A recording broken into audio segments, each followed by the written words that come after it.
Hi, this is Rich Girard. As you know, our mission here at Girard at Large is to connect local people, places, and things by bringing you news from our own backyard. Did you know that GoffstownToday.com has a similar mission? So when we want to know what's happening in Goffstown, Ware, Dunbarton, or New Boston, we go to GoffstownToday.com. Hi, this is Bill Wynn, publisher of GoffstownToday.com. If it's happening in Goffstown, Ware, Dunbarton, or New Boston, even in Pinardville, you can find out about it on GoffstownToday.com. If we know about it, you should too. Welcome to this YouTube video that we were able to put together thanks to our partnership with Bill Wynn at GoffstownToday.com. We hope you enjoy what you're about to see. Live from the Aspen Insurance Agency studios, this is Girard at Large. Good morning, Manchester, and to those of you in the surrounding towns, this is Girard at Large, and I am your host, Rich Girard. Thanks for tuning in. Our time is 7:05. Our station is AM 1250 WGAM.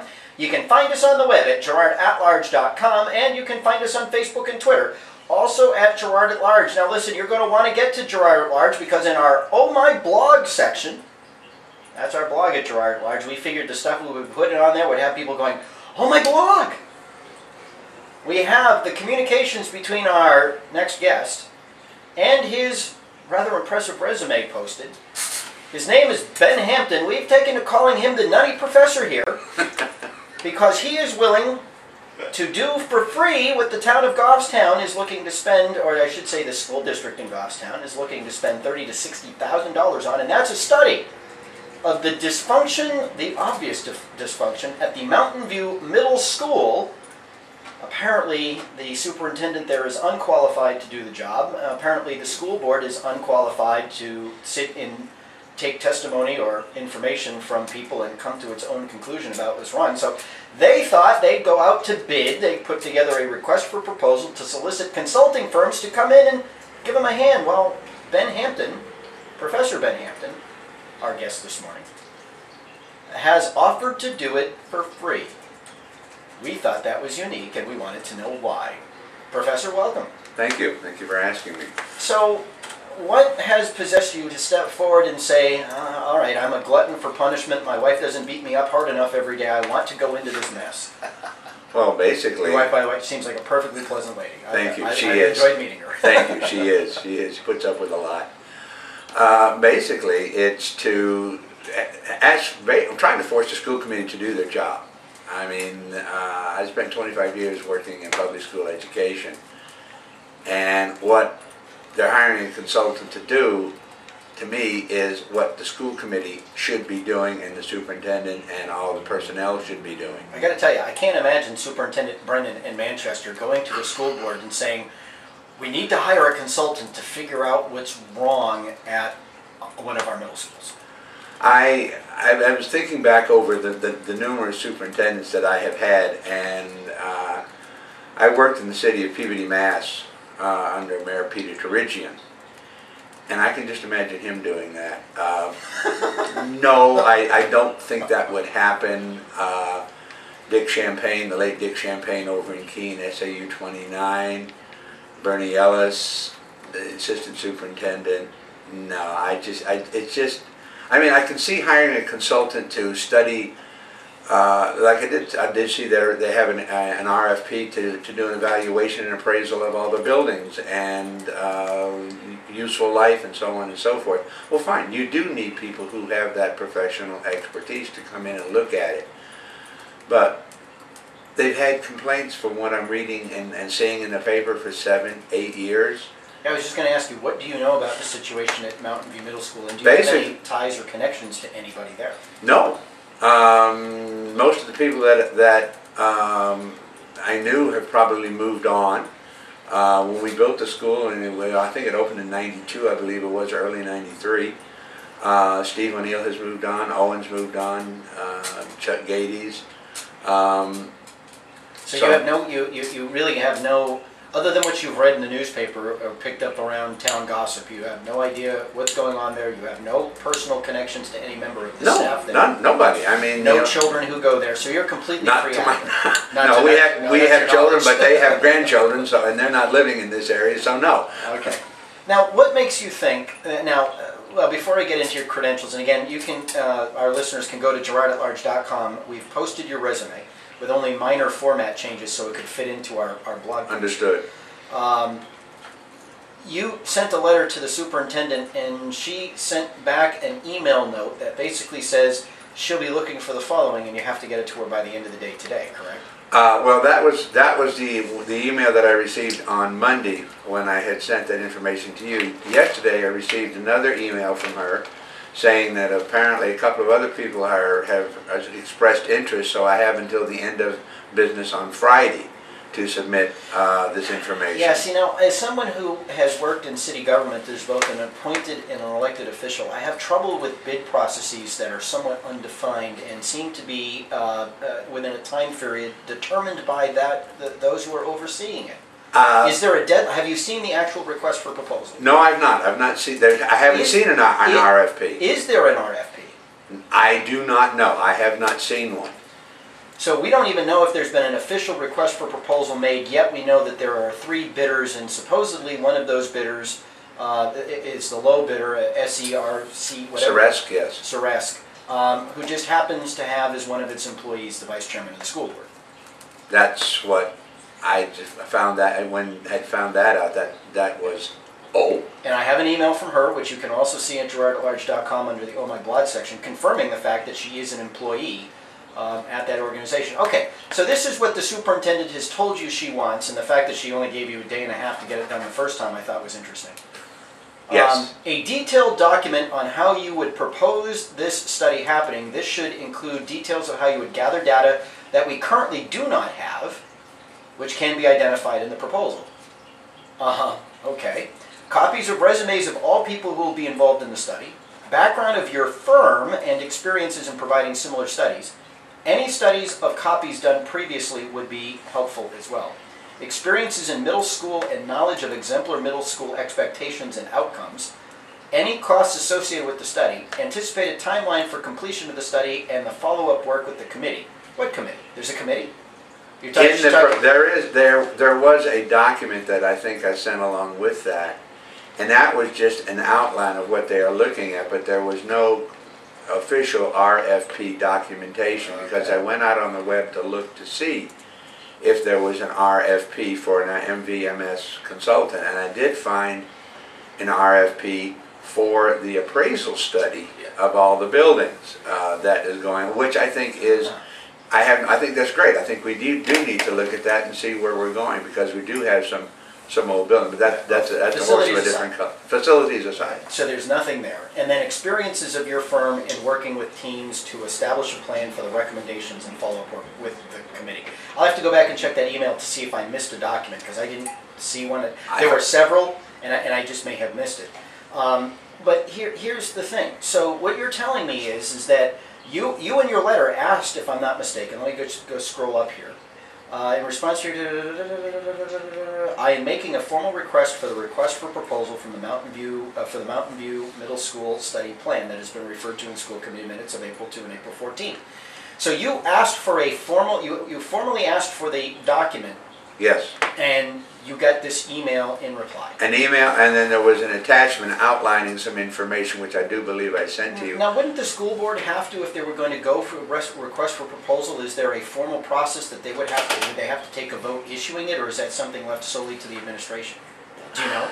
Basically, my experience has been the school committee instructs the administration, the SAU, to develop an RFP. The RFP is sent out.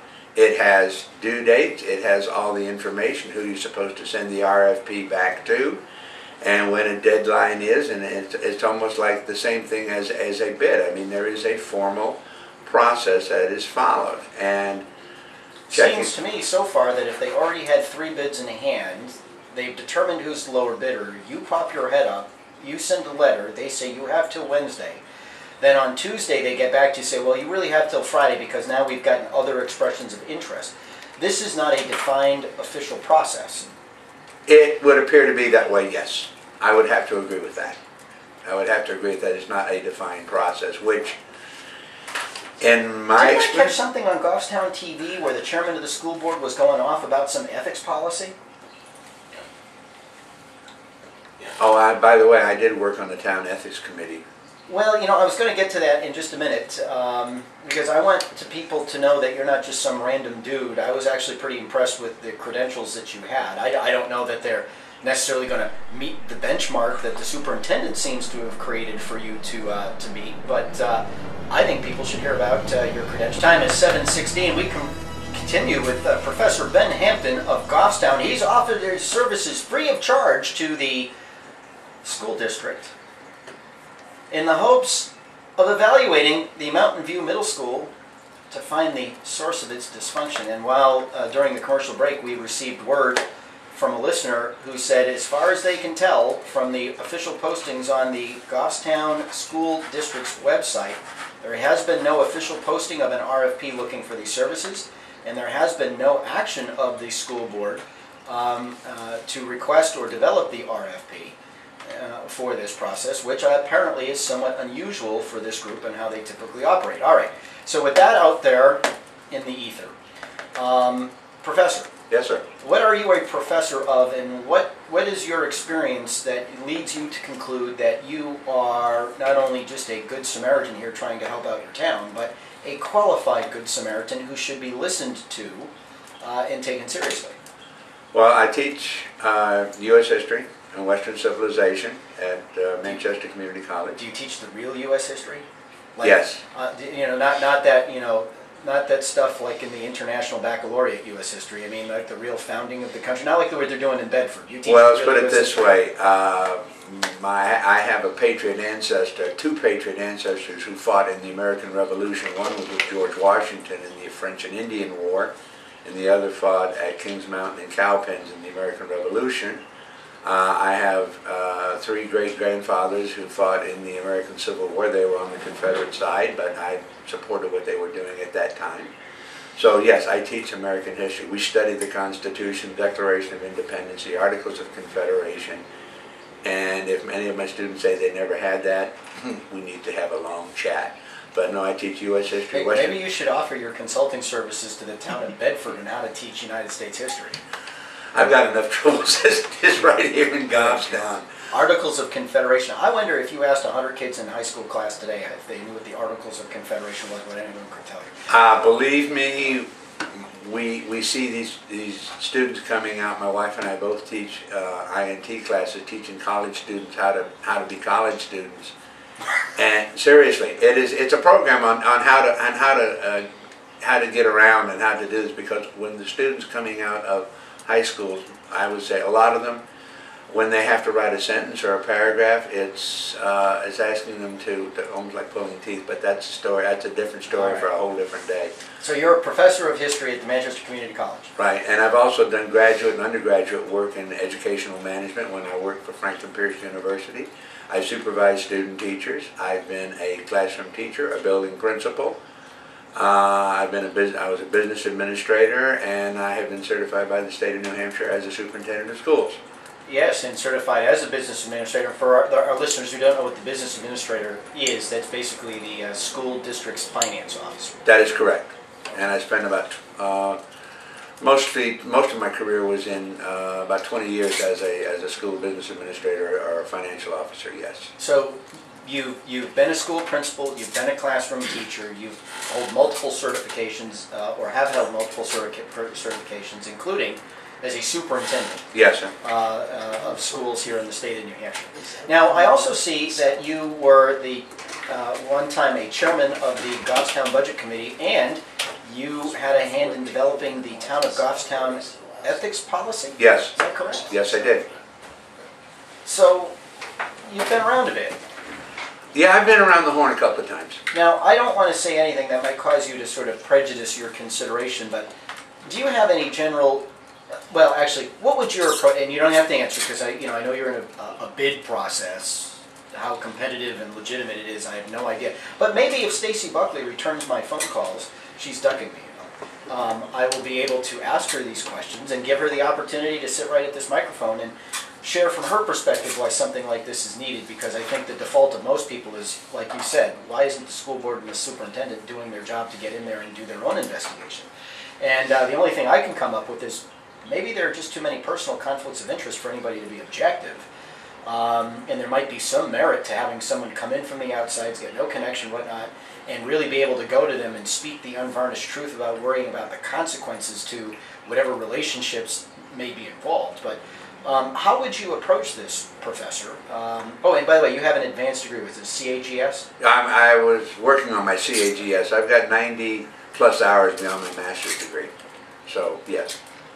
Okay, so what would your basic approach be here? Basically, I would sit down. There is my wife is working with me, and a fellow professor who has spent 40 some odd years in middle school. So you have a team assembled? We have. I was speaking with Don, and he said, "I'll send you my resume. When do we get to work?" So he's coming up this afternoon to help me put together our proposal. So in addition to yourself, there is another gentleman that you know and work with. He's got 40 years of middle school experience. yeah. In Massachusetts. So I think that he's served his time in hell, as they say.